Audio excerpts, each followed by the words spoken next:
अस्सलामुअलैकुम, good morning. सुबह से आगे में आप सबको खुशामदीद कहते हैं। मेरे साथ है मोहम्मद शुएब और मेरे साथ है सबीन फारूक। और आज प्रोग्राम का आगाज हम करते हैं कि मेरे पे रोज एक इल्जाम लगता था कि आप हमारा पेन चोरी कर लेते हैं। मैं अपना एक नया पेन ले, उसमें मेरा नाम लिखा हुआ है, अब मेरे पे कोई इल्जाम नहीं लगा सकता। और हर वक्त शुएब आप इस पेन को देख रहे होते हैं और इसको ऐसे हर थोड़ी बाद ऐसे होता है और उसके बाद ऐसे और दिखाते हुए कि मेरा नाम लिखा हुआ है इसके ऊपर। लेकिन तब भी ये बाकी पेन्स नहीं छोड़ते। एक मिनट, आज पेन किसने दिया आपको? शुएब जैसे एंटर होते हैं ऑफिस में सब लोग अपने पेन छुपाना अब नहीं छुपाना।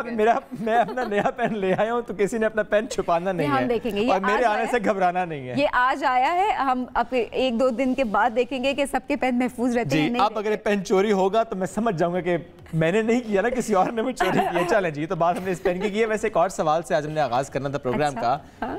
हर कामयाब मर्द के पीछे औरत का हाथ होता है, कहा जाता है। आप मानती हैं?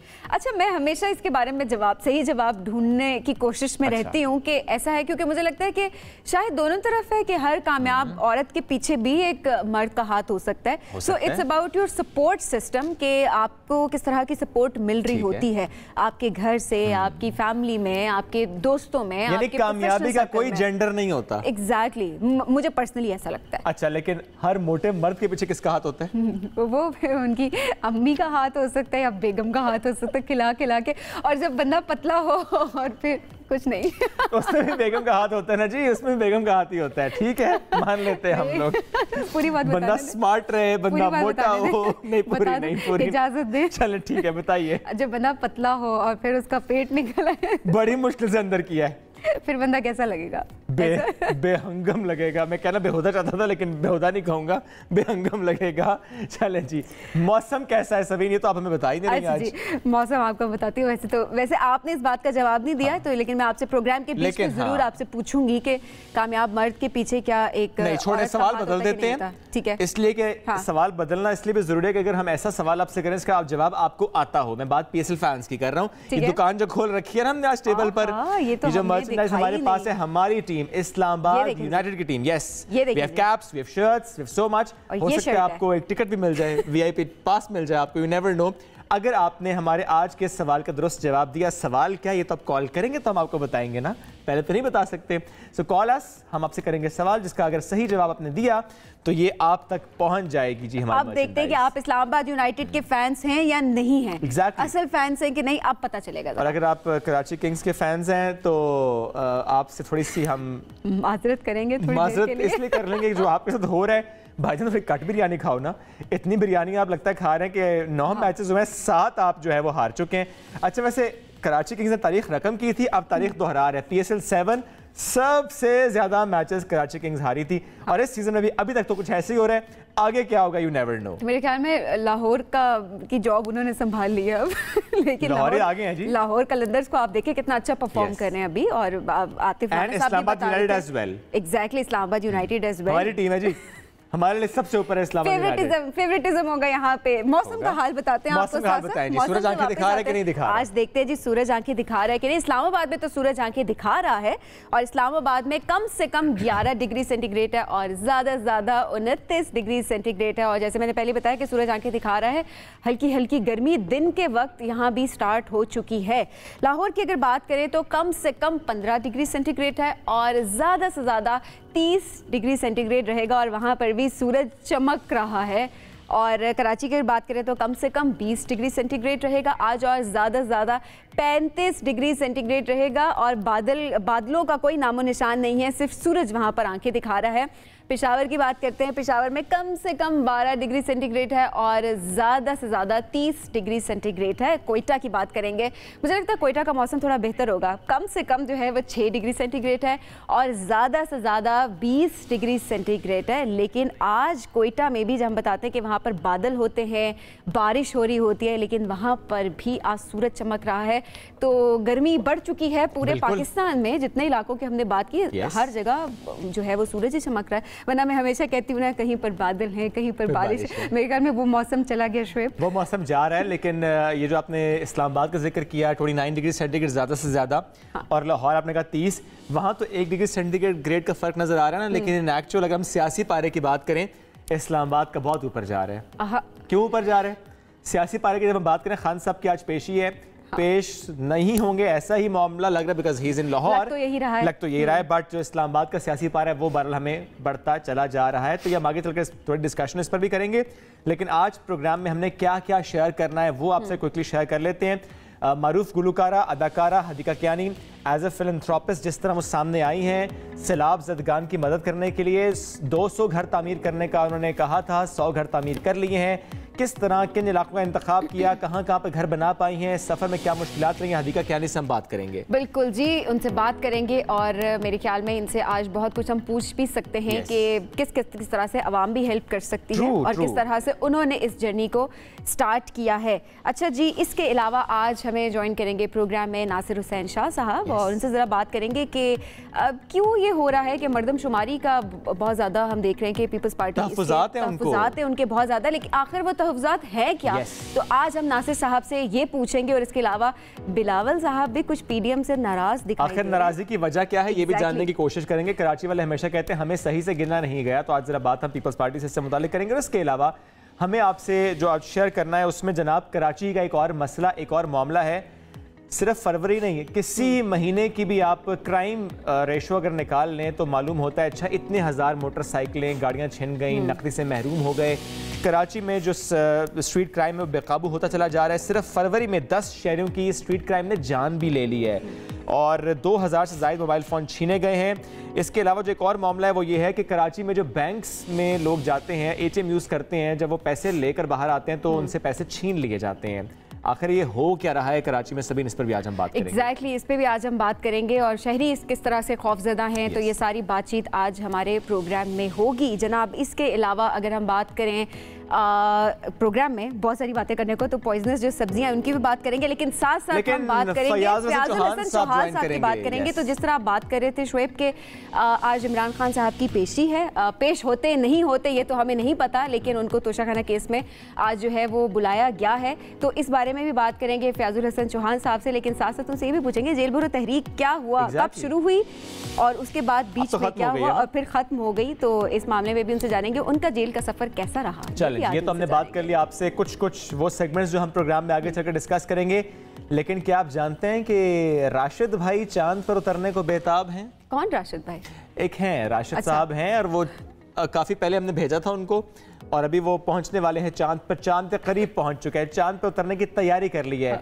कहीं उनकी महबूबा ने तो नहीं कहा था चांद तोड़ के लेकर आओ? आखिर ये मामला क्या है शोएब? जनाब ये मुत्तहिदा अरब अमीरात का मामला है जहां चांद की सतह तक पहुंचने वाला पहला मुस्लिम मुल्क बनने के करीब है रादर, और राशिद नामी रोवर है।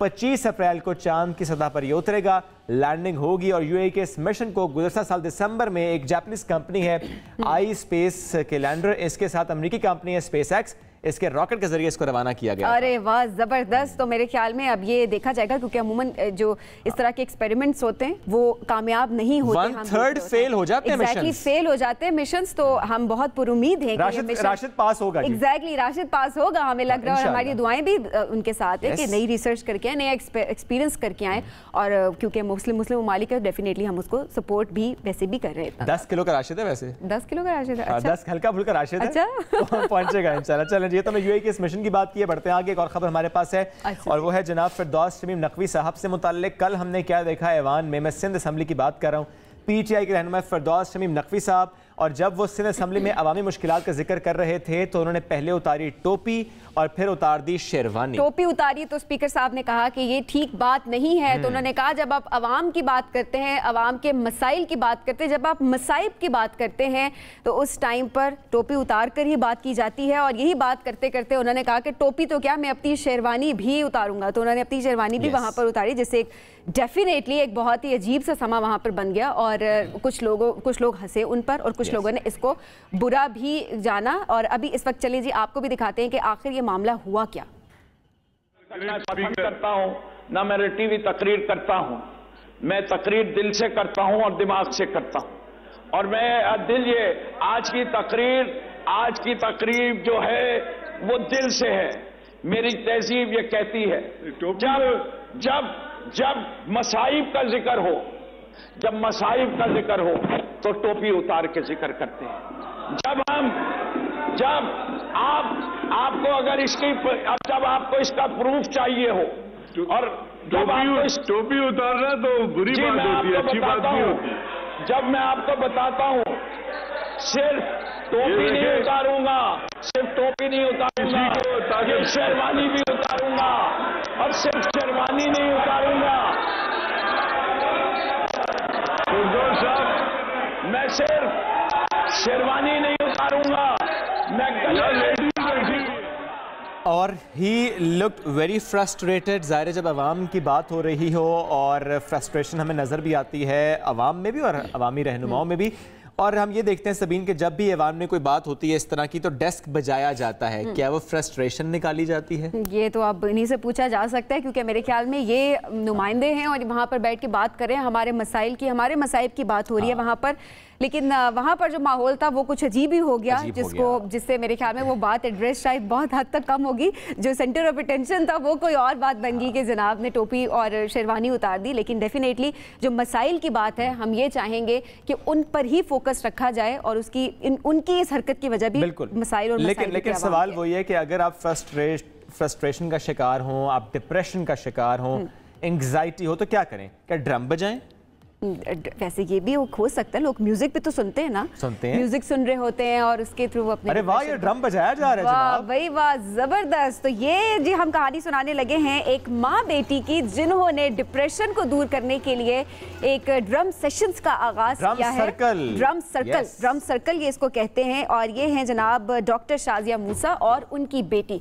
ये इनका इनिशिएटिव है जो इन्होंने स्टार्ट किया है। पहले तो शुएब इन्होंने कहा कि 1 घंटे से सेशन का आगाज करें, लेकिन वो 1 घंटा जब इन्होंने इसको स्टार्ट किया तो लोगों ने इसको इतना एंजॉय किया तो उसका दुरानिया तवील होता गया।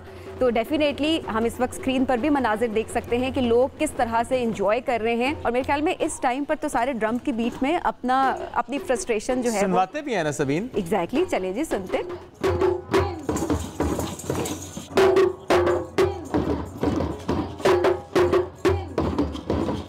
लड़की ने मकड़ी को लकड़ी से मारा, लड़की ने मकड़ी को लकड़ी से मारा। कच्चा पापड़, बोलिए। कच्चा पापड़, पक्का पापड़, कच्चा पापड़, पक्का पापड़। अच्छा, एक तो ड्रम सर्कल और ऊपर से टंग ट्विस्टर्स, कच्चा पापड़ पक्का पापड़। आप बोल सकते हैं? हाँ, कच्चा पापड़ पक्का पापड़, कच्चा पापड़ पक्का पापड़, कच्चा पापड़ पक्का पापड़, कच्चा पापड़ पक्का पापड़। अरे वाह। एक और भी था ना, लड़की ने लड़की को लकड़ी से मारा, कुछ इस तरह भी था। लड़की ठीक है लड़की को लकड़ी से मारा। मेरा ख्याल आप छोड़ें ये सारा कुछ।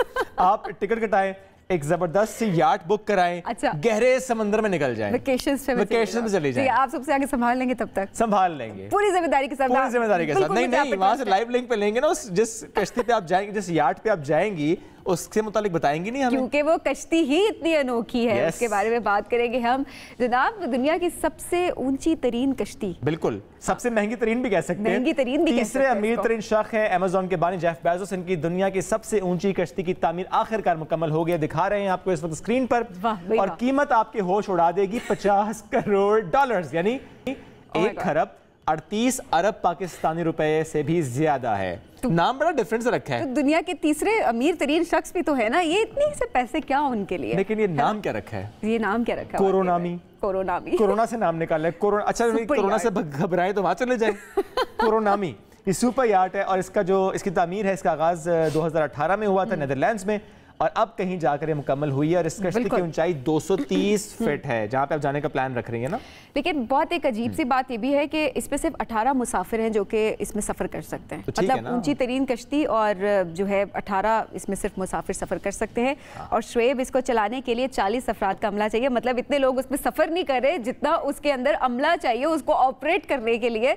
मेरी समझ से तो बाहर है ये कश्ती। समझाते हैं आपको। इसका हम अपनी डिस्कशन करते हैं, ब्रेक लेके। ब्रेक लेते हैं, वापस आते रहिए, फिर आप भी सोचिए इस कश्ती से मुताल्लिक। और सोचना आपने क्या है, PSL इस्लामाबाद यूनाइटेड क्या है आपके जहन में? हम करेंगे सवाल, आपने अपने आप को जरा तैयार रखना है। ब्रेक लेते हैं, वापस आते हैं, साथ रहिए।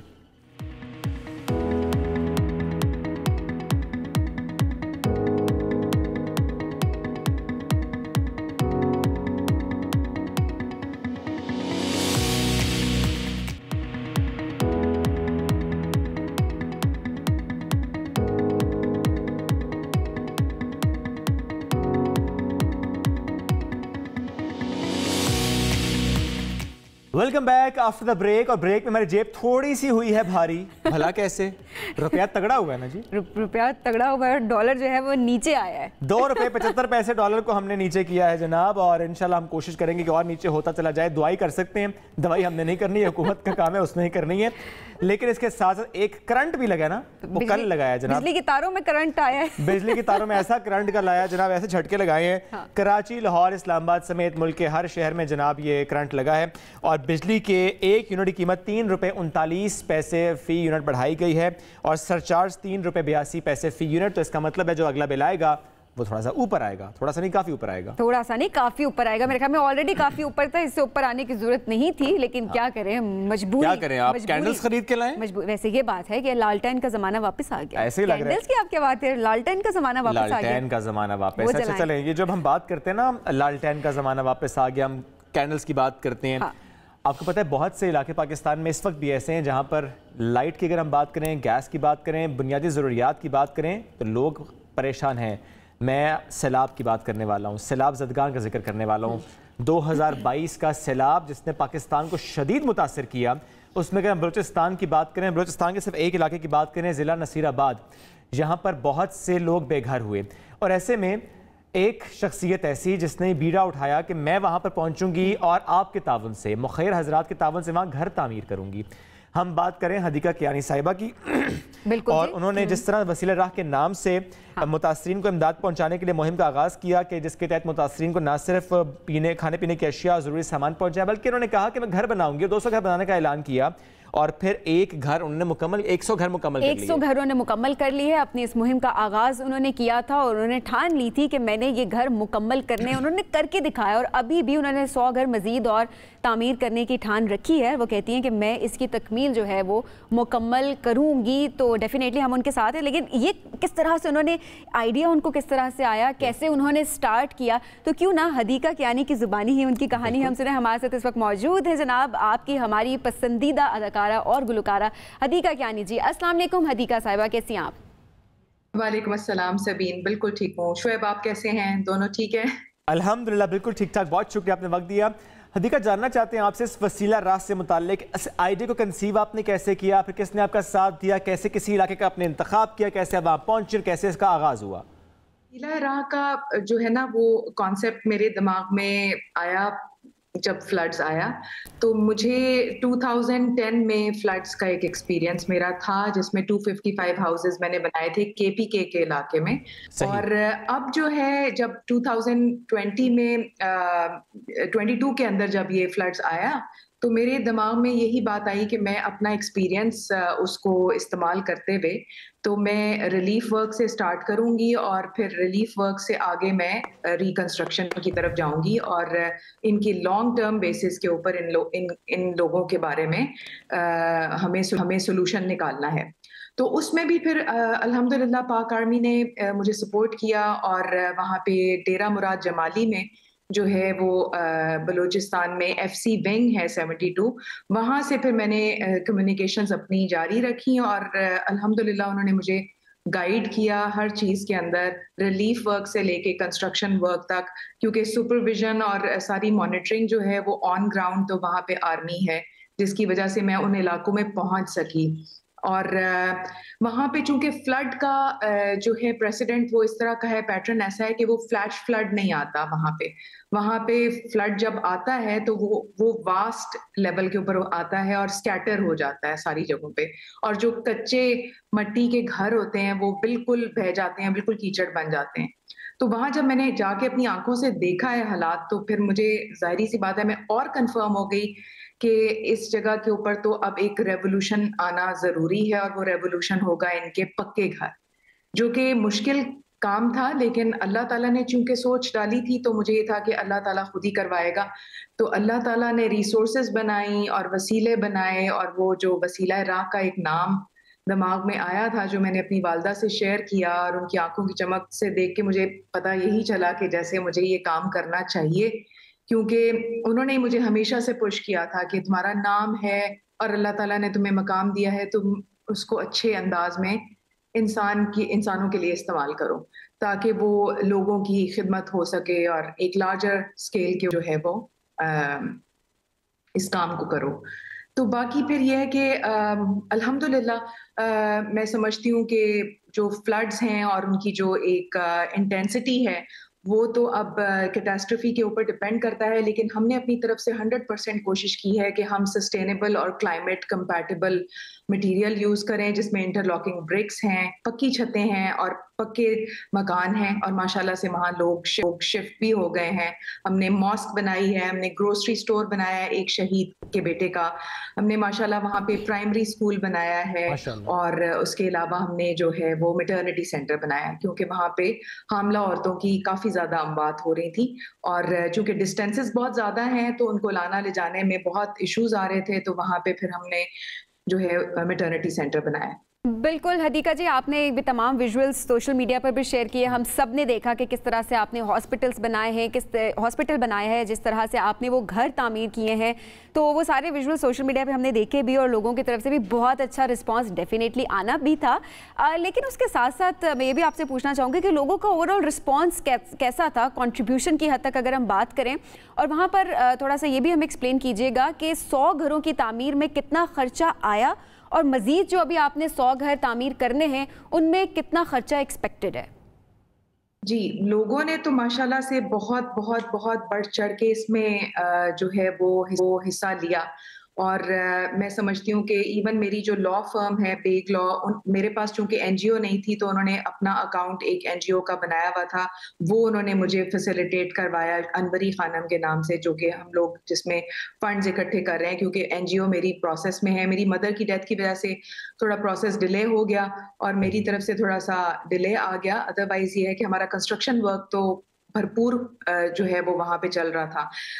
उस वक्त 2,50,000 का, और इंक्लूडिंग टैक्स उसमें 7% डाल दें तो वो बन जाता है ऑलमोस्ट तकरीबन 237 समथिंग।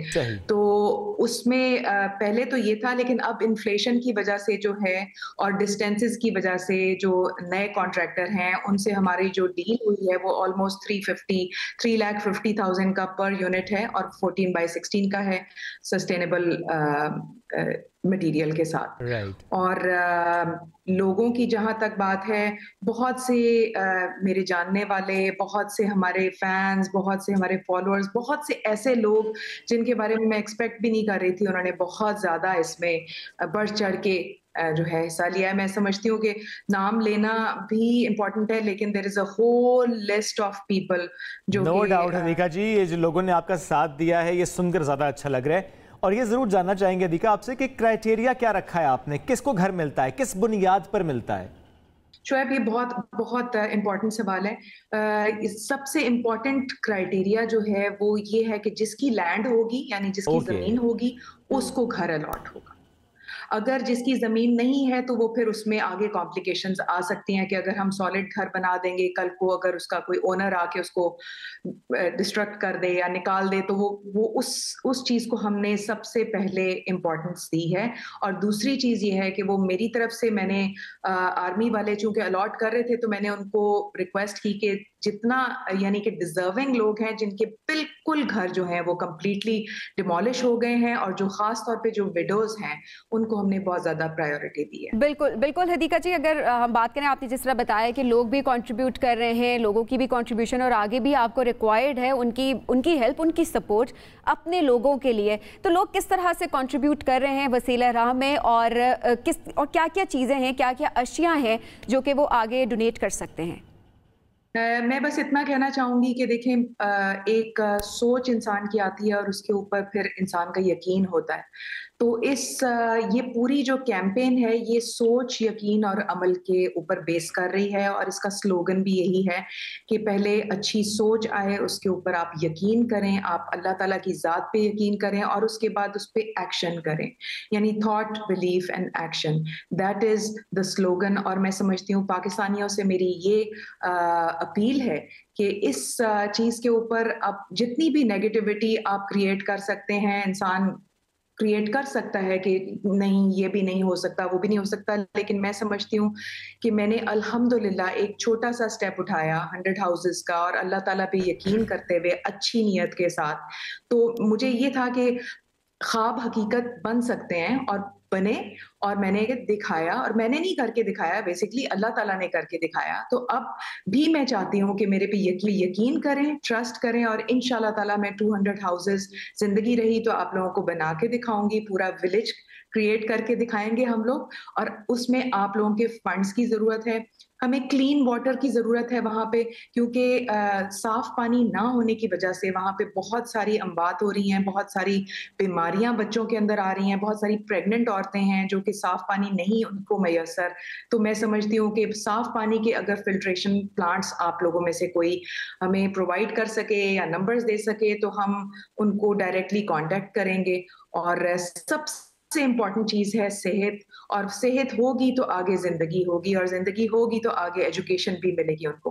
तो सबसे इम्पोर्टेंट चीज जो मुझे लगता है वहां पे वो पानी, पीने का साफ पानी है, और उसके अलावा उनकी छत है जो हम प्रोवाइड करेंगे।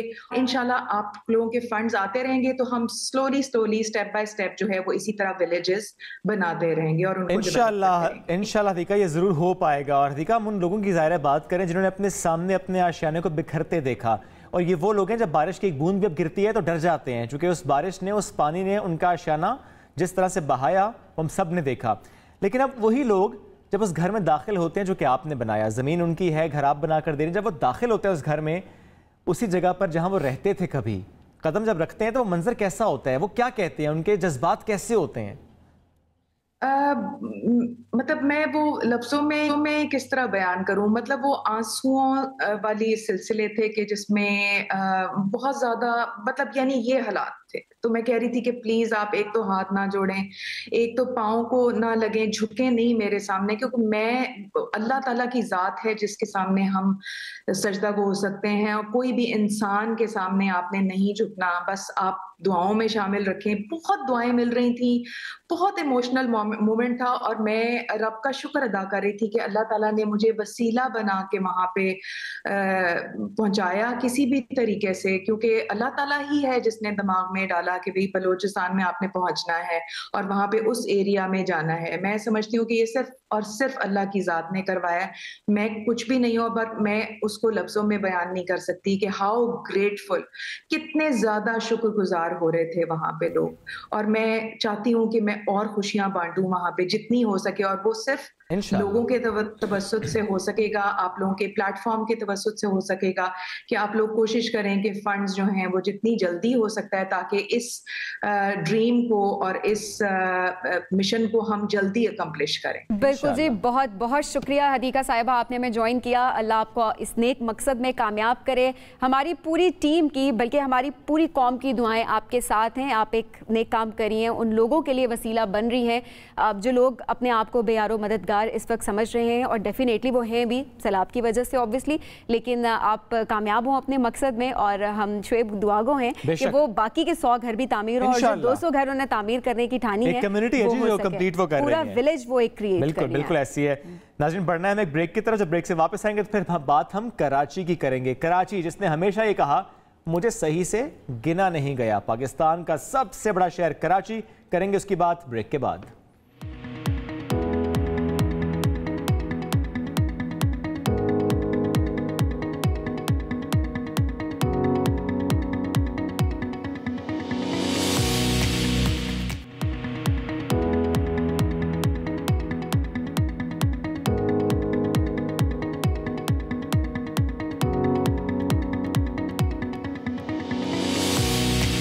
Welcome back after the break. Pakistan का सबसे बड़ा शहर कराची, कराची के शिकवे अपनी जगह, लेकिन एक शिकवा कराची का राज का नहीं है, कई सालों का है कि हमें सही से गिना नहीं गया। कराची में इस वक्त मरदमशुमारी हो रही है, लेकिन उस पर हुकूमत ने, सिंध हुकूमत ने इतराज़ किया है कि हम इस मरदमशुमारी को नहीं मानते। आखिर वजह क्या है, किस चीज़ का इंदिया है ये मरदमशुमारी को ना मानना? बिल्कुल जी, तो इस बारे में उनके नुमाइंदे से ही हम बात कर सकते हैं। पीपल्स पार्टी के नुमाइंदे हमारे साथ हैं जी, सूबाई वजीर नासिर हुसैन शाह साहब हमारे साथ मौजूद हैं। उनसे ज़रा हम पूछते हैं कि आखिर ये एतराज़ात हैं क्या। अस्सलाम वालेकुम नासिर साहब, वेलकम टू सुबह से आगे।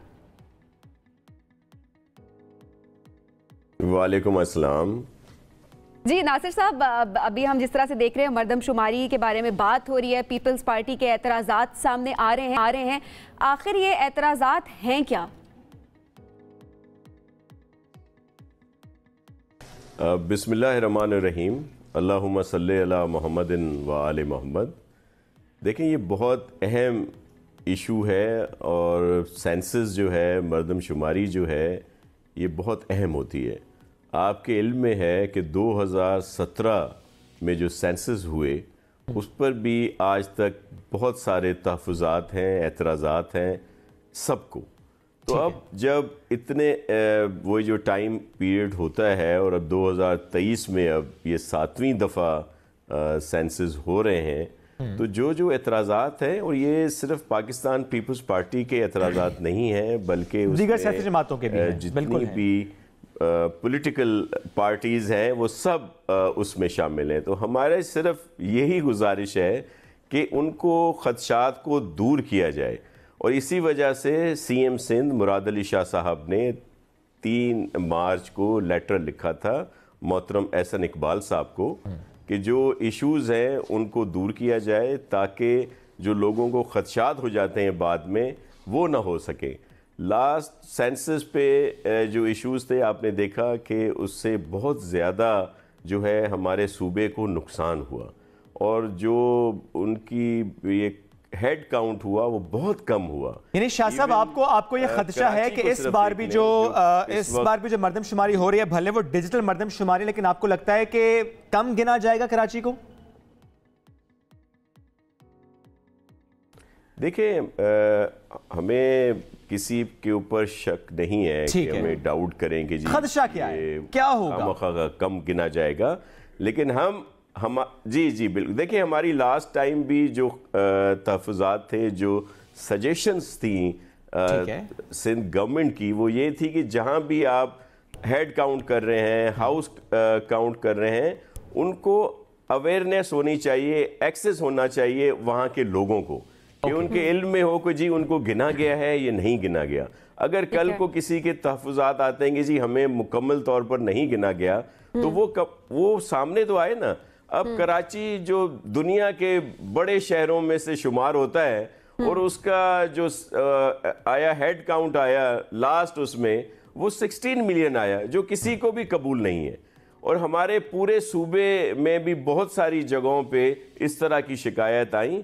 देखें, इस पर सारी चीज़ें मुनस्सर हैं, जो हमें फेडरल गवर्नमेंट से जिस तरह की फिर डिस्ट्रीब्यूशन होती है, जो एलोकेशंस होती हैं, बिल्कुल ठीक है, लिमिटेशंस होती हैं, वो भी इसी बुनियाद पर होते हैं शाह साहब। लेकिन ये सारी बात अपनी जगह, ये एतराज़ात अपनी जगह शाह साहब, लेकिन आपके पास इंडिपेंडेंट सोर्सेस के भी तो खबरें होती हैं। तखमीना क्या है सिंध हुकूमत का, कराची की आबादी कितनी है, तखमीना क्या है? देखें, कराची की जो आबादी है वो 2.5 से ज़्यादा है, 2.5 करोड़ से कम ज़्यादा है, 2.5 से 3 के उसमें है। और हमारे पूरे सूबे की जो है वो 6.5 और 7 से भी ज़्यादा है। और जो आपने कहा कि दीगर ज़राए भी होते हैं, मिसाल के तौर पर यूनिसेफ वालों ने भी सर्वे किया था, उसमें भी ये मैच नहीं कर रहा था जो लास्ट सेंसस का था। अब भी हम सिर्फ ये अर्ज कर रहे हैं कि ये हम इसमें मुकम्मल सपोर्ट करेंगे, लेकिन जो खदशात हैं, जो रिजर्वेशंस हैं हमारे और दीगर लोगों की, उनको दूर किया जाए, वो दूर किया जाए। ठीक है, आपको सॉल्यूशन क्या नजर आता है इसका? ज्यादा इसको सीक्रेट रखने की क्या जरूरत है? अच्छा, बिल्कुल, इसका सॉल्यूशन क्या है? बहुत आसान है। एक तो देखें इसकी, जी मैं आपको बताऊं। देखिए, अभी एक आप मुझे बताएं, बहुत माशाल्लाह आप सब लोग बहुत पढ़े लिखे भी हैं और आप इन भी रहते हैं, सेल्फ इन्यूमरेशन हुई है, आप लोगों ने उसमें हिस्सा लिया है? आपने किया है? आपको अंदाजा है, आपको पता है कि किस तरह की जाती है? मैं एक आपसे ही क्वेश्चन कर रहा हूं बड़ी माजरत के साथ, आप बताएं आपने उसमें हिस्सा लिया है? नहीं, आपका सवाल बिल्कुल कर सकते हैं। जिसकी डेट कल खत्म हुई है, आपने किया है? ये बात अहम है, क्योंकि ज़रा लोगों को आगाही नहीं है। आप सही कह रहे हैं, नहीं किया जी। वही मैं कह रहा हूं, इसके लिए अवेयरनेस का प्रोग्राम होना चाहिए। ये बहुत अहम है, ये बहुत अहम है, अवेयरनेस होनी चाहिए। और इसका हम कह रहे हैं कि इसका ड्यूरेशन बढ़ाया जाए। ठीक है, अब ये नहीं अहम पॉइंट है, ना किया जाए, इसको बढ़ाया जाए जरूर, लेकिन बढ़ाया जाए। एक और मामला है सर, उसकी तरफ आ जाते हैं, वक्त बड़ा मुख्तसर है। बिलावल भुट्टो साहब नाराज क्यों है सर हुकूमत से? छोड़ने का इंदिया है सर उन्होंने हुकूमत को, राहें जुदा हो रही हैं सर? देखिए ऐसा नहीं है, लेकिन जो हमारे खदशात हैं वो तो उनको रखने हैं। सिंध मेरा पूरा डूब गया और जो हमसे प्रॉमिस किए गए, मैं बहुत शुक्रगुजार भी हूँ प्राइम मिनिस्टर मियां शहबाज शरीफ साहब का कि वो बहुत दफा सिंध में विजिट किया। उससे पहले जो पहले वजीर आजम साहब थे वो तो आते नहीं थे। इन्होंने एक एक जगह देखी, पूरी दुनिया को वहां से लाए। सिर्फ जो इश्यूज थे कि जिस तरह हमारे जो इस मर्दमशुमारी में भी हैं कि इस वक्त 20 लाख से ज्यादा घर तो घिरे हुए हैं हमारे बहुत सारे डिस्ट्रिक्ट्स के, उनका जो है घर शुमारी कैसे होगी? तो जो इनको सपोर्ट करना था, अब सिर्फ इस वक्त सिंध गवर्नमेंट जो है वो ही उसमें अपना हिस्सा डाल रही है। जिस तरह अच्छा अगर सर फिर कथा कलामी की माजरत, लेकिन चूंकि आपने जिक्र किया कि शहबाज शरीफ साहब तो आए कराची, पहले वाले वज़ीर आज़म नहीं आते थे, और चूंकि कुछ इख्तलाफात भी हैं आपको वफाकी हुकूमत से, अगर मैं ये सवाल कर लूँ कि शहबाज शरीफ साहब का ये टेन्योर, इसमें सिंध हुकूमत या चूंकि आप उसको रिप्रेजेंट कर रहे हैं, 100 में से कितने नंबर देंगे सर शहबाज शरीफ साहब एज अ पीएम कराची के मसाइल, सिंध के मसाइल को लेकर? देखिए मैं आपको अर्ज करूं, अगर आप इनका कंपेयर करना चाहते हैं खान साहब के साथ, तो 100% नंबर जो हैं वो मियां शहबाज शरीफ के हैं पॉजिटिव। कम से कम वो दुख दर्द तो रखते हैं ना। इसी तरह का सैलाब 2020 में भी आया था, हमारे 3-4 डिस्ट्रिक्ट बहुत नुकसान हुए। उस वक्त के प्राइम मिनिस्टर साहब ने तो एक विजिट नहीं किया। उनका कोई सर अगर 100 में से 100 नंबर दे रहे हैं तो फिर इसका मतलब ये हुआ कि साथ बरकरार रहेगा पीपल्स पार्टी के पीएमएलएन के साथ, ये पीडीएम का साथ रहेगा? जी बिल्कुल साथ रहेगा, लेकिन हमारे अपने जो तहफ़्फ़ुज़ात हैं और हमें पूरी उम्मीद है कि प्राइम मिनिस्टर शहबाज शरीफ साहब इन खदशात को दूर करेंगे।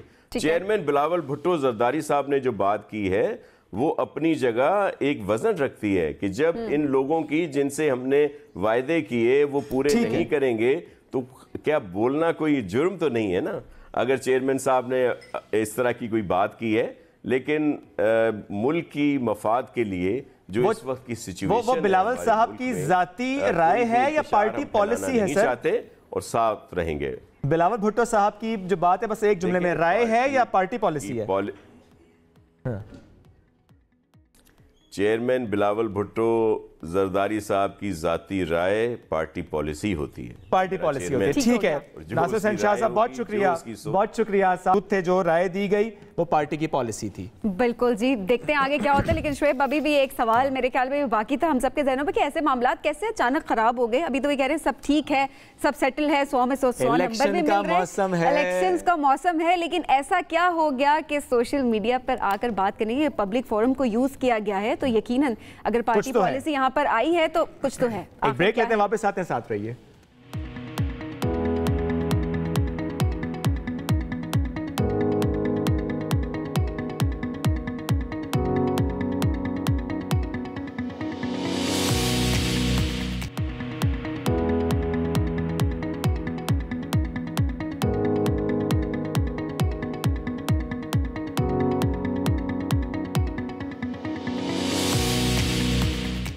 वेलकम बैक जी, सुबह से आगे में खुश आमदीद। शुएब, मार्च आता है तो पहले तो हम कह रहे थे कि डॉलर ने मार्च करना शुरू कर दी, मर्द खामोश हो जाए क्योंकि खवातीन का आलमी दिन है जनाब। आज वैसे कौन सा खवातीन किसी को बोलने देती हैं?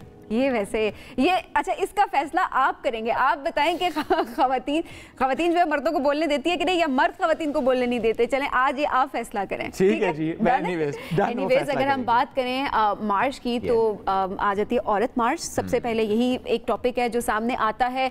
कुछ लोग इसके हक में नजर आते हैं, कुछ लोग इससे इख्तलाफ रखते हैं, वो कहते हैं नहीं होनी चाहिए, कुछ लोग कहते हैं कि नहीं ये होनी चाहिए। इख्तलाफ करने वालों को 25,000 रुपए जुर्माना भी हो जाता है। एग्जैक्टली। सिंध हाई कोर्ट में एक दरखास्त गुजार है, उन्होंने दरखास्त दायर की है और उन्होंने कहा कि ये हमारे जो मुआशरा है उसके खिलाफ जो है नारे इस मार्च में लगाए जाते हैं, जिसकी वजह से उन्होंने ये दरखास्त दी, लेकिन अदालत ने मुस्तरद कर दी वो दरखास्त। उन्होंने कहा कि बिल्कुल कोई काबिल एतराज चीज नहीं होती। इनफैक्ट 25,000 रुपए उन पर जुर्माना भी याद किया गया कि वो शोहरत के लिए ऐसा कर रही है। लाहौर हाई कोर्ट में भी दरखास्त इसके खिलाफ दी गई है और जिसका समाअत जो है आज है। और इसमें डिप्टी कमिश्नर लाहौर और एसपी सिक्योरिटी को भी तलब कर रखा है। तो ये जो औरत मार्च की आज हम बात कर रहे हैं, हर साल हम देखते हैं औरत मार्च उसको होने से पहले भी खासी चीज़ें सामने आती हैं, पर जब वो मार्च होता है कुछ नारे ऐसे होते हैं जो कि बहुत ज़्यादा डिस्कशन का हिस्सा बन जाते हैं, कुछ कंट्रोवर्सीज भी क्रिएट हो जाती हैं। क्या वजह है कि औरत मार्च की जब बात हो कंट्रोवर्सीज सामने क्यों आ जाती हैं? तो आज हम इसी मामले पर बात करेंगे। समाजी हुकूक की कारकुन निगत दाद हमें ज्वाइन करें। अस्सलाम वालेकुम, गुड मॉर्निंग निगत, कैसी हैं आप? बिल्कुल ठीक, बहुत शुक्रिया जी। निगत साहिबा, सबसे पहले तो हम यही पूछना चाहेंगे कि औरत मार्च जब भी नाम लिया जाता है मार्च का महीना स्टार्ट होता है, तो इस मार्च को कंट्रोवर्शियल क्यों कहा जाता है? कंट्रोवर्सी सामने आना शुरू हो जाती हैं, चाहे वो नारों को लेकर हो या फिर मार्च के हवाले से हो। कुछ कहते हैं मार्च होनी चाहिए, कुछ नहीं होनी चाहिए। अब तो जो है मामला अदालतों तक भी जाना शुरू हो गया। देखिए, कंट्रोवर्सी मार्च तो नहीं क्रिएट करता है, कंट्रोवर्सी खुद लोग जो हैं वो सनसनी फैलाना शुरू कर देते हैं। मार्च तो एक औरतों के आलमी दिन के ऊपर ख़वातीन जो हैं, ख़वातीन, ख्वाजा सरा, यंग लोग, बूढ़े लोग, तमाम लोग निकलते हैं। वो अपने हकूक़ की भी बात करते हैं, वो बहुत सी जो चीज़ें अच्छी हुई हैं या जो माशरे में कमियां हैं उनके बारे में भी बात करते हैं। तो हर तरह की एक गुफ्तगू होती है। मेरे ख़्याल में जो चंद ऐसे अनासिर हैं जो कि मुसलसल इस मौजू को सनसनी खेज बना के खुद भी खबरों का हिस्सा रहना चाहते हैं और औरत मार्च को भी रखते हैं। औरत मार्च क्या है? ख़वातीन बाहर निकलती हैं और अपने हकूक़ की बात करती हैं, और जो हम लोगों को कमियां नज़र आती हैं माशरे में और इंसाफ के हसूल में जो मुश्किलात नज़र आती हैं, उन्हीं के हवाले से बात होती है इस मार्च में भी। अच्छा, और निगत, इस मार्च में हम ये देखते हैं कि ना सिर्फ ख़वातीन, हमें ट्रांसजेंडर भी नज़र आते हैं, हमें मर्द भी नज़र आते हैं। यानी बात वुमेंस डे की हो रही है, बात औरत की हो रही है, लेकिन हमें सब नज़र आते हैं इसमें। हाउ ब्यूटीफुल इज़ दैट, मर्दों का भी वहाँ पर होना। बिल्कुल, देखिए, औरत मार्च है तो वो औरत मार्च, लेकिन जब सारे लोग वहाँ पे जमा होते हैं और मार्च करते हैं और नारे लगाते हैं और हकूक़ की बात करते हैं, तो वो सिर्फ औरतें तो नहीं लगाती हैं, औरतों से जुड़े हुए जितने और माशरे में लोग हैं वो सब वहाँ पे निकलते हैं। ठीक है। और ख्वाजा सरा ख़ास तौर पे मैं कहूँगी कि जितनी नाइंसाफ़ियाँ हमें माशरे में उनके हवाले से नज़र आती हैं, तो वो भी अब अपने हकूक़ की बात करते हैं। तो ये तो एक, हमें तो बल्कि ये खुश होना चाहिए कि माशरे में एक स्पेस बनी है। हमें पहले, अगर आप 6-7 साल पहले उठा के देखें तो कहाँ औरतें इतनी हज़ारों की तादाद में सड़कों पे निकलती थी या बात करती थी। वो बात भी करती हैं, जश्न भी मनाती हैं, गाने भी गाती हैं, रक्स भी करते हैं। मतलब एक तरह से बिल्कुल एक सेलिब्रेशन है ना कि औरतों का एक आलमी दिन है और उसमें मर्द हजरात भी आते हैं। वो एलाइज हैं जो कि ये मानते हैं कि हाँ मसले हैं और हमें सबको उन मसलों, औरतों के हवाले से उन मसलों पे बात भी करनी चाहिए और उनके जो हल है वो भी तलाश करना चाहिए। अच्छा निगत, अभी जिस तरह से सिंध हाई कोर्ट में भी जो एक दरख्वास्त दी गई कि जो नारे होते हैं बेसिकली वो हमारे माशरे के अगेंस्ट होते हैं, वो हमारे कल्चर को रिप्रेजेंट नहीं कर रहे होते, और बहुत सारे प्ले कार्ड्स होते हैं जो कि बहुत ज़्यादा वायरल हो जाते हैं सोशल मीडिया पर भी, और लोग उन्हीं को ही डिस्कशन का हिस्सा बनाते हैं। तो मे भी जो आपका मेन मकसद है ख़वातीन को के राइट्स के हवाले से बात करना, वो कहीं सप्रेस हो जाता है और फिर 1, 2 या 3 नारों की वजह से वही जो है वो तवज्जो का मरकज़ बन जाते हैं सोशल मीडिया पे। तो इसको किस तरह से इस मर्तबा आपने टैकल करने का सोचा है कि उसका जो मकसद है वो बरकरार रहे, ना कि ये कि तवज्जो का मरकज़ जो है वो इस तरह के कॉन्ट्रोवर्शियल नारे, जिनको कॉन्ट्रोवर्शियल कहा जाता है सोशल मीडिया पे, वो रहें?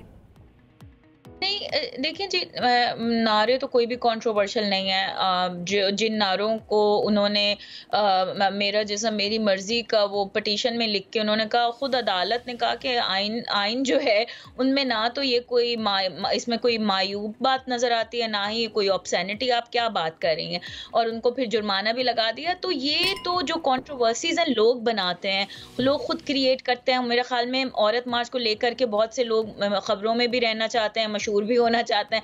तो ये तो हर साल जो है हम देखते हैं कि किस तरीके से यूट्यूबर्स क्या चीज़ें करते हैं। मतलब एक तरीके से जैसे वो बना लेते हैं ना कि ये एक टाइम आ गया तो हम जरा अपना भी हिस्सा डाल लें। तो मुझे तो वही चीज़ नजर आती है, पर कोई ऐसी। ठीक है निगत, बहुत शुक्रिया मौजूद थी और औरत मार्च से मुतालिक हमसे गुफ्तगू कर रही थी।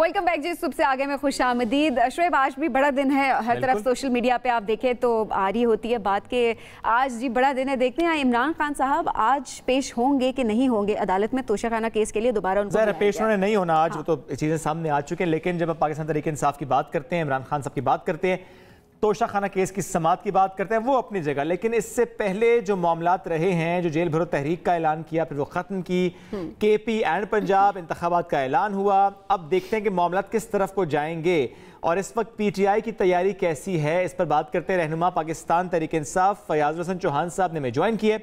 फयाज साहब अस्सलाम वालेकुम, गुड मॉर्निंग, कैसे हैं आप? वालेकुम सलाम जी सर, बहुत शुक्रिया वक्त दिया। सर, ये राना साहब की ज़ाती ख्वाहिश लगती है आपको इमरान खान साहब की गिरफ्तारी? बिस्मिल्लाहिर्रहमानिर्रहीम। देखिए, आज सुबह अदालत की हेयरिंग जी की जो है वो TV चैनलों पे चल रहे थे। अदालत कहा, जज साहब ने कहा कि ज़ामन पाबंद है कि इमरान खान अदालत पे पेश हो।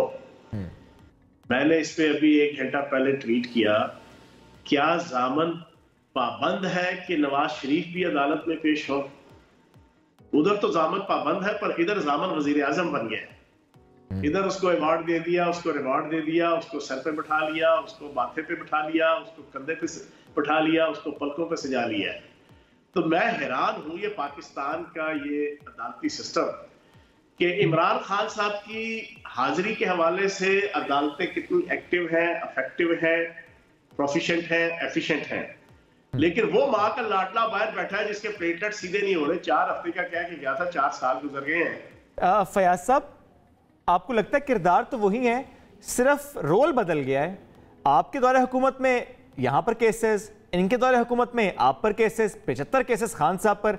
सर, रोल ही बदला नजर आया है। पाकिस्तान किधर है इसमें, मसाइल किधर है इसमें, हल किधर है इसमें? आप इमरान खान साहब की तकरीर सुने ना पिछले 11 महीनों से, तो उनकी तकरीर का 95% हिस्सा होता है जो पाकिस्तान के मसाइल को इलेबोरेट कर रहा होता है, बता रहा होता है कि पाकिस्तान के मसाइल क्या है, हमारी हुकूमत पहले मुल्क के हालात क्या थे, अब क्या बन चुके हैं, फ्यूचर के अंदर क्या फैसले किए जाएं तो पाकिस्तान के हालात बेहतर हो सकते हैं। लेकिन दूसरी तरफ आप बेगम सफदर की और बिला वजह भुट्टो की तकरीर सुने तो 95% हर तकरीर के अंदर इमरान खान, इमरान खान, इमरान खान, तुम इमरान खान, तुम्हारा इमरान खान, इमरान खान को गिरफ्तार करो, इमरान खान को घसीटो, इमरान खान को अदालत में पेश करो, इमरान खान जब तक गिरफ्तार नहीं होता हमारा दिल नहीं लगता, हमारा दांव नहीं लगता, इमरान खान, इमरान खान, इमरान खान, बस। अच्छा प्यास साहब, यहीं पर अगर यही बात आ जाए गिरफ्तारी की, आप जिस तरह से बात कर रहे हैं, तो जिस तरह शोएब ने भी कहा कि राना सनाउल्लाह खान साहब ये कहते हैं कि इमरान खान को गिरफ्तार करना कोई मुश्किल काम नहीं है, लेकिन फिर भी जिस तरह हमने देखा उस रोज़ भी कि गिरफ्तार नहीं किया जा सका, आखिर गिरफ्तारी किस वजह से नहीं हो पा रही? ये मसला नहीं है। देखो, राना सनाउल्लाह से पूछो कि 21 फरवरी पिछले महीने की तकरीबन अब से 16-17 दिन पहले गुजरात के एडिशनल सेशन जज राणा जाहिद इकबाल ने DPO गुजरात को वारंट गिरफ्तारी जारी किए राना सनाउल्लाह के।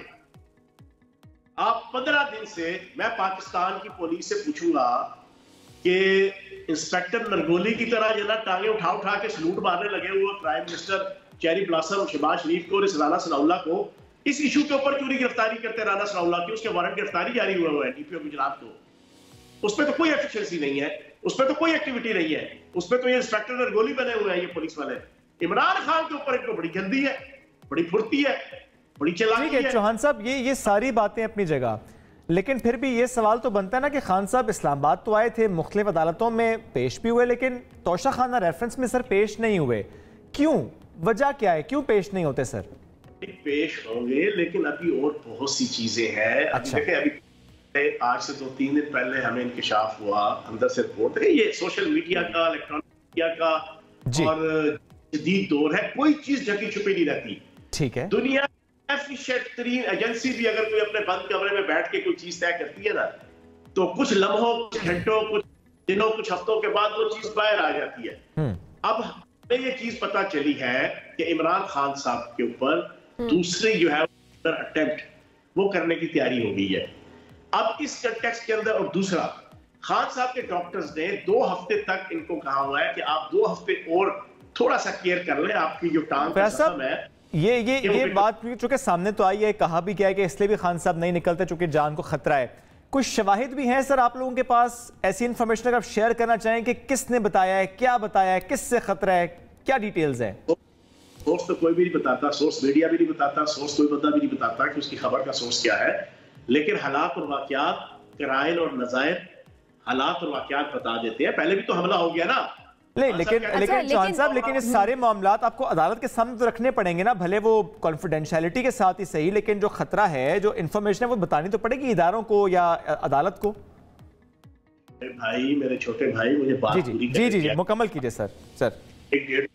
मेरी सबसे बड़ी कमजोरी ये है कि मुझे बात अगर नहीं करने दी जाए ना 1.5 मिनट, तो फिर थोड़ी सी ज्यादा इरिटेशन होती है। सर करें बात पूछ के 1-1.5 मिनट बोलने दिया करो। जी सुनो, हमने अदालतों को भी बताया है, हमने डॉक्टर्स की रिपोर्ट्स भी दी है, डॉक्टर्स के कमेंट्स भी दिए हैं। पिछले 11 महीने से इमरान खान साहब क्या कर रहे हैं? 11 महीने से जो कोकला छपाकी जुमेरात है, ये खेलने लगी हुई है हुकूमत। 74 केसेस कर दिए हैं इमरान खान साहब के ऊपर। इमरान खान साहब 11 महीने से पीछे ही भुगत रहे हैं ना, तो अब भी पेशी भुगत लेंगे तो क्या हो जाएगा। लेकिन अभी इनको जल्दी ये है, राणा सनाउल्लाह को और ये चेरी ब्लॉसम को और बिलावजह भुट्टो को, कि उन्हें नजर आ रहा है कि अब इलेक्शन आ गया सर पे, सुप्रीम कोर्ट ने भी डेट दे दी है, तो ये इमरान खान साहब को डिग्रेड करने के लिए उनकी जान माल के इज्जत के हवाले से दरपे है। ये अभी सब्र कर ले हफ्ता डेढ़। अगर वो माँ का लाडला बाहर बैठा हुआ है नवाज शरीफ, नजब सेठी के साथ बैठ के जो है वो जीनत अमान और अमिताभ बच्चन की तरह की लहर में किश्ती में सवार होकर वीडियोस बना रहा है, क्लिप्स बना रहा है, तो सब्र कर लो। उसको अगर नहीं तुमने पकड़ा, उसके जामन को नहीं पकड़ा, तो 2 हफ्ते जनाब सब्र करने पर, इतनी सी बात है।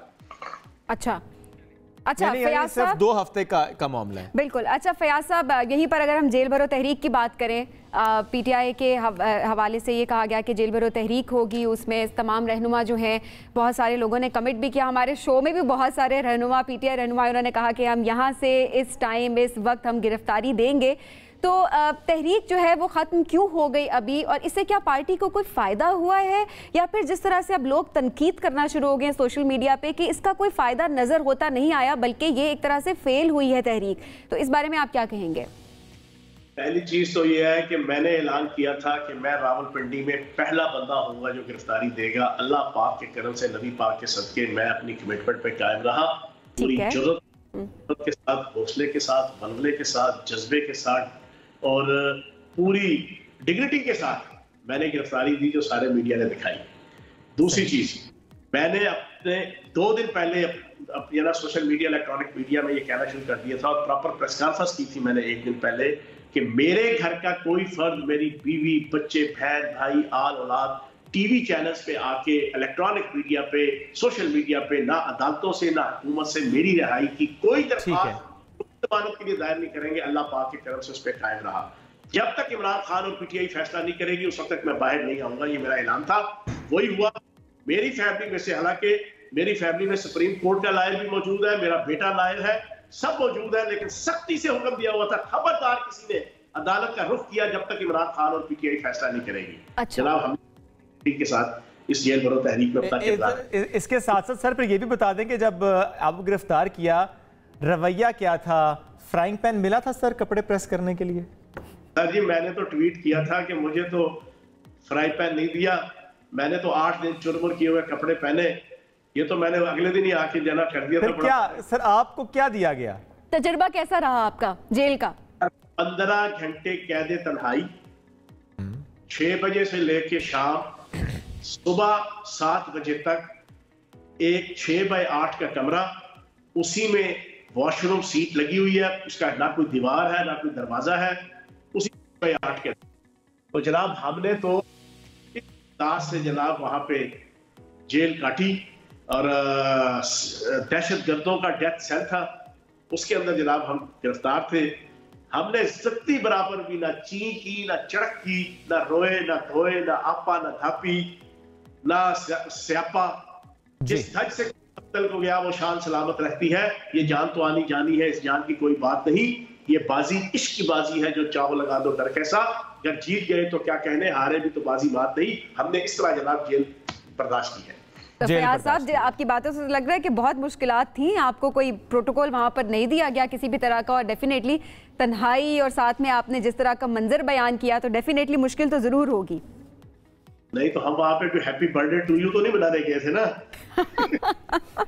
ठीक है, बहुत शुक्रिया फयाज साहब साथ मौजूद थे और जेल से मुतालिक भी हम बात कर रहे थे और जो इस वक्त सियासी सूरत इस पर गुफ्तगू हो रही थी। नाज़रीन बढ़ते हैं आगे, एक और अहम मामला है और वो है जनाब कराची का, कराची के स्ट्रीट क्राइम का। करेंगे उस पर बात डिटेल के साथ ब्रेक के बाद।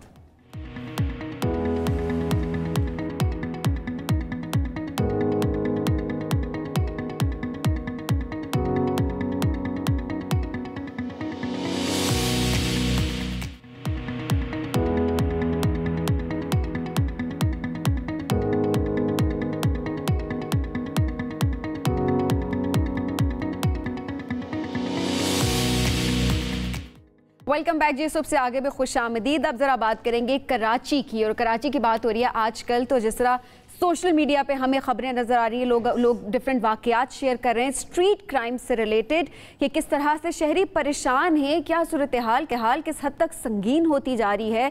हमने देखा टारगेट किलिंग के वाकयात भी आए शोएब, उसमें हम देख रहे हैं कि डिफरेंट स्टोर्स, बैंक्स की अगर बात की जाए वहाँ पर भी डाकुओं ने वारदातें की हैं। बिल्कुल, और जब हम कराची की बात करते हैं तो इस पर एक खबर और भी थी हमारे पास, जो कि थी कि डाकुओं के 25 गिरोह वहाँ पर मुतहर्रिक हुए हैं और ये भी कहा जा रहा है कि बैंक मुलाजिमीन भी मुलव्वस होते हैं, सहूलतकार होते हैं। इस पर बात करेंगे कि कराची में आखिर हो क्या रहा है, इदारे क्या कर रहे हैं। हमारे नुमाइंदे सईद आरिफीन ने हमें ज्वाइन किया है, ब्यूरो चीफ हैं। सर बहुत शुक्रिया। सर जानना चाह रहे हैं आपसे कि ये जो 25 गिरोह मुतहर्रिक होने का इंकशाफ, और जब पुलिस खुद ये कह रही है कि बैंक मुलाजिमीन सहूलतकारी करते हैं, अगर पुलिस को मालूम है, डिटेल्स उनके पास हैं, तो कार्रवाई क्या हुई है फिर?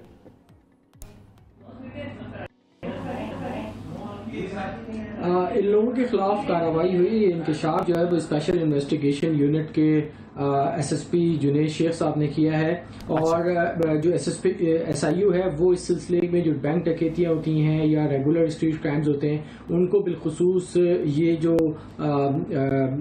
यूनिट है वो उसको देखता है। जहाँ तक बात है कि कराची में जो स्ट्रीट क्राइम की सूरत हाल देखें, जब इस तरीके की सूरत हाल होती है तो यकीनन उसमें जो मुकामी फर्द होता है, जो साथी होता है, जो रिश्तेदार होता है, जो दोस्त होता है, जो अहबाब होते हैं या ऑफिस कुलीग्स होते हैं, वो इसके अंदर मुलविस होते हैं। ना सिर्फ ये बल्कि हमने अभी देखा था कि कराची के अंदर एक बिल्डर के साथ 5 करोड़ रुपए की पैसे लेके उनसे स्ट्रीट क्राइम की वारदात की गई। तो पता ये चला कि मुनज़्ज़म मनसूबाबंदी के तहत की गई थी और जो इन्फॉर्मेशन थी वो उनके ड्राइवर ने जो मुल्ज़िमान थे उनको ये पहुंचाई थी। तो अब जो इस वक्त सूरत हाल है वो ये है कि स्ट्रीट क्राइम किसी तौर पे कराची में काबू नहीं आ पा रहा। हमने देखा कि अगर जनवरी की तो जनवरी के अंदर मजमूई तौर पे यौमिया सैयद आरिफीन साथ मौजूद हैं और आप हमसे डिटेल्स शेयर कर रहे थे। जनवरी का आपने इससे पहले हम फरवरी के स्टैट्स भी शेयर कर रहे थे, लेकिन यहाँ सवाल ये भी उठता है, आपने इदारों की बात भी जब की और आपने जो हवाला दिया बैंक मुलाजिमीन के मुलव्वस होने का, वो सारे मामला अपनी जगह, लेकिन हमें पैटर्न भी देखना होगा कि कराची में जो स्ट्रीट क्राइम हो रहा है उसका अब नया पैटर्न क्या है। पहले सबीन ये होता था कि आप जो गाड़ी पे निकले, कहीं पर अगर ट्रैफिक जैम है, गाड़ी रुकी, तो कहीं से आया कोई शख्स और उसने आपसे मोबाइल फ़ोन नकदी ले ली, लेकिन अब पैटर्न थोड़ा बदला भी है। अच्छा, आप पैटर्न ये है कि आप बैंक्स और आप देखें जिस तरह से मेडिकल स्टोर्स की स्पेशली अगर बात करें तो वहाँ पर अब डकैतियाँ होने लगी है, लेकिन साथ साथ अभी वो ये कह रहे हैं कि इंकशाफात हैं कि बैंक जो मुलाजमीन है वो इसके अंदर मुलविस हैं और वो जो है उनको सहूलियत फराहम करते हैं कि डकैतियाँ होती हैं। लेकिन इसके बारे में क्या हो रहा है आगे, पुलिस की किस तरह से इसके बारे में आगे स्ट्रैटेजी है, इसके बारे में जाने आरफीन ने हमें दोबारा ज्वाइन कर लिया। आरफीन, आप अगर हमें सुन सकते हैं अभी तो मजीद बताइएगा कि अमन व अमान बरकरार रखने के लिए कराची में इस वक्त पुलिस क्या कर रही है, इस वक्त क्या उनकी स्ट्रेटजी है, क्या वारदातें रोकने के लिए कोई ना कोई इंतजामात किए जा रहे हैं उनकी तरफ से? देखिए, मैं समझता हूँ कि जो पुलिस की जानिब से इंतजामात किए जा रहे हैं वो एक तरीके से आप कह रहे हैं कि फायर फाइटिंग के तहत होंगी। कराची के अंदर अगर स्ट्रीट क्राइम की जिनको आपको काबू में करना है तो बहुत सारे ऐसे इक़दाम हैं जो शायद पुलिस की बस से बाहर हैं। जिस शुक्रिया, सैयद आरिफीन साथ मौजूद थे और कराची के स्ट्रीट क्राइम पर हमसे कह रहे थे। जब बात हम कराची की करते हैं तो ये बड़ा ज़रूरी हो जाता है कि सबसे बड़ा शहर है, इकनॉमिक हब है, टैक्स में सबसे आगे है कराची, लेकिन वहाँ पर अगर आपकी जान, आपका माल महफूज नहीं है तो फिर हो क्या रहा है। एक ब्रेक की तरफ बढ़े, जब ब्रेक से वापस आएंगे तो फिर हम बात करेंगे जो रोज़ हमें कहा जाता है ना भाईजान सब्जी खाओ, सब्जी भी अगर निकल आए जहरीली तो फिर बंदा खाए क्या। ये कहाँ की सब्जी जहरीली निकली, करेंगे बात ब्रेक के बाद।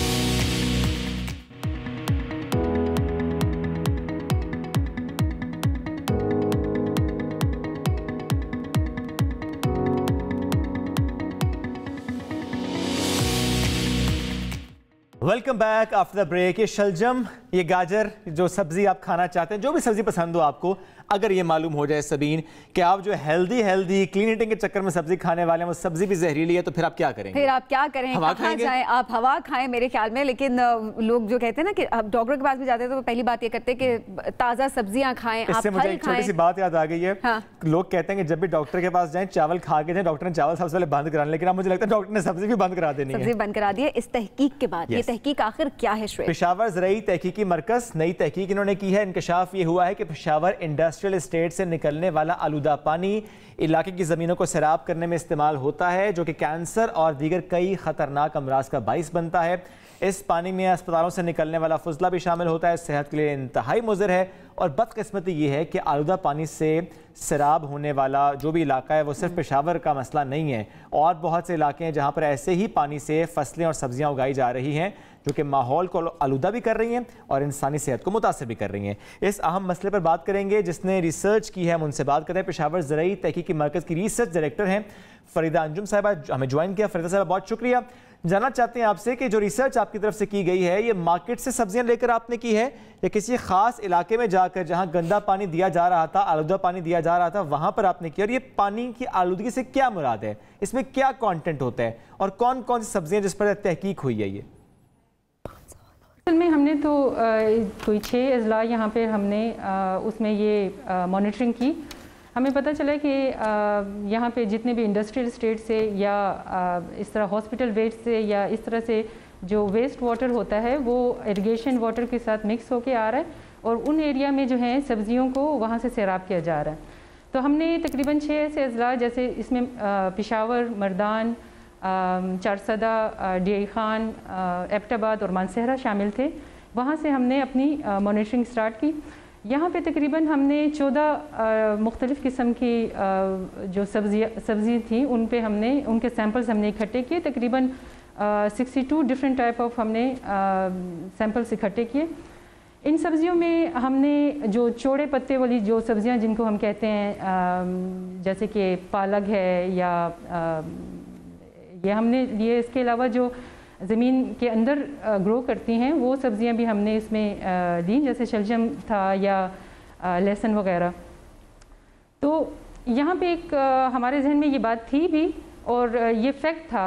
जब हमने ये सैम्पल्स की एनालिसिस अपने लेबॉर्ट्रीज में की हमारे साइंटिस्ट ने, तो इससे हमें पता चला कि इनमें जो हैवी मेटल्स हैं इनकी एक वाफिर मिकदार मौजूद थी जो कि एक लिमिट्स जो होती है ना उसको क्रॉस कर चुकी थी, और ये नहायत ही जो इंसानी जिस्म के लिए बहुत ख़तरे का बाइस बन सकती हैं। तो ये हमारे एक रिसर्च का वो हिस्सा था।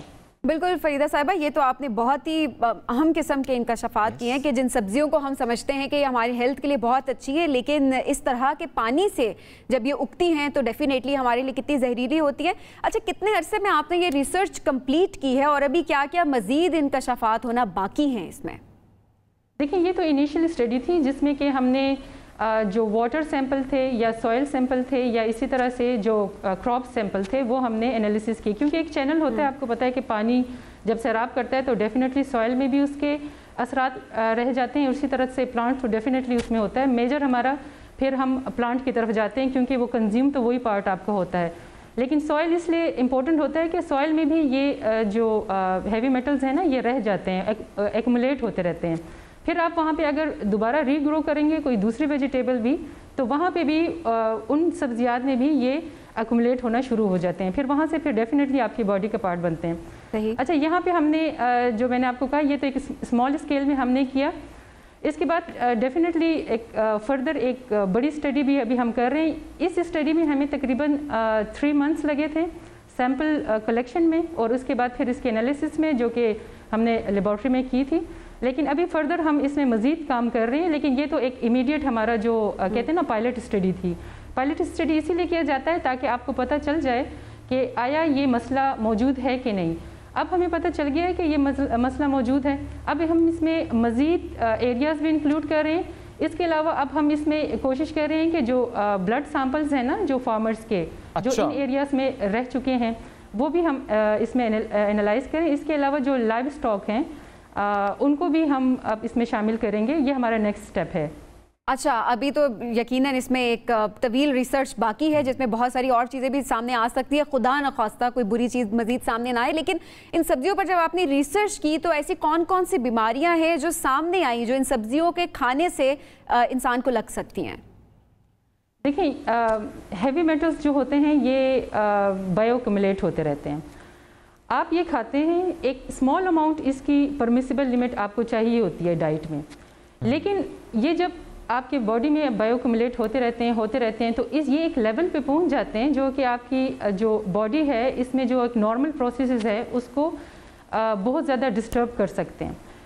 इसके जो असरात हैं वो एक सिंपल रैश या इरिटेशन से लेकर एक हायर लेवल जैसे कैंसर तक जाते हैं। लंग्स कैंसर आपने सुना होगा, ये एक बहुत मेजर इसका इशू है लंग्स कैंसर का, जो कि हैवी मेटल से ही जनरेट होता है। अच्छा, अब ये हैवी मेटल्स जो हैं ये आप ये नहीं कह सकते कि सिर्फ सब्ज़ी में है या वाटर में है या सॉइल से आया होगा, ये हमारे आबो हवा में भी हैं। लेकिन मसला इसमें ये आ रहा है कि अगर ये एक नॉर्मल हालत में होते हैं तो ये इनएक्टिव फॉर्म में होते हैं, लेकिन जो ह्यूमन जो इंटरफेरेंस है तो वो इसको एक्टिवेटेड फॉर्म में ले आता है। उसके बाद जब आप खाते हैं तो डेफिनेटली आपके बॉडी में जब ये जाएंगे तो वहाँ पे फिर ये बाउंडिंग बना लेते हैं और ऐसी फॉर्म में आ जाते हैं कि आपको फिर कैंसर तक, जैसे मैंने आपसे जिक्र किया, उस हद तक आपको नुकसान पहुंचा सकते हैं। फरीदा अंजुम साहिबा बहुत शुक्रिया, साथ मौजूद थी और इस रिसर्च से मुतालिक हमसे जिक्र कर रही थी कि कहाँ कहाँ पर रिसर्च ये हुई है।